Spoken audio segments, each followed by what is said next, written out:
abebembezi ba district ya Buhwejo borekero kwerarikira hanshonga y'omutindo gw'amashomero na munonga ga UPE ngo abazire nibagasigaho batwara abana babo mu mashomero ga district sezindi nkashema na Bushenyi ekinte kiremise entunguko mu cyangeki n'amazima abashomesa bitumba tunga sente zitakumara ko bwita kumara tuteko kora ngo kabazire twagire twabakwatiraho cyaki cyo kubahereza ibyo kurya turundana ibyo kurya twatujya mu kubasa kongera akasente protein ya sarreze za UPE na USE zonka tongera akasente kiyambe abashomesa bitu kwikikana bakashomesa cy'abana bitu nabo bakikanga bahero.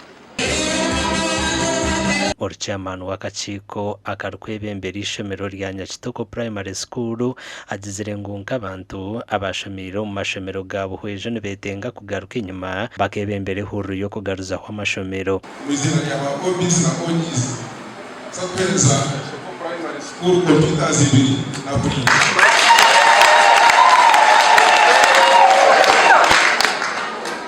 onare ya jamari yo naisha ko gayitereza ngo tubyakire akwandi rukora mwizina ry'aba OBS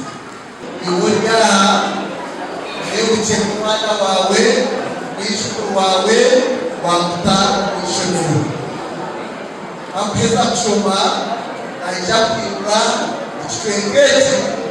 cyo mutanga. Headmaster wa Nyakitoko Primary School nagira ngo amashomero ga Buhwejo aga UPE gino mugisha ogo kubasa okukoraje abazire bagashajika mene rizo batwantusiyoma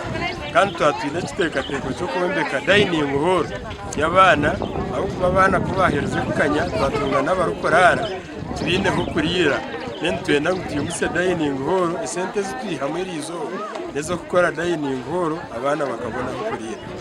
akushimero tushangire tutakusabana nakacerere mazira imyaka 10 tutakusiye mwana mu buryo kubanza kuko mwaka ko kubanza twatandikire tukasiye abana mukaga mu buryo kubanza hato guhire tukasiye abana 12 kandi nitete kama no mwaka tukisa cyuma abana bingi Buhwejo nemo haza districts zina mashomero make ga government kandi nagwa gariyo tugara mu mbera nunji ekinte kiresire byo bwegese byazingama amakuru agagasha kwa Abraham Muganzi.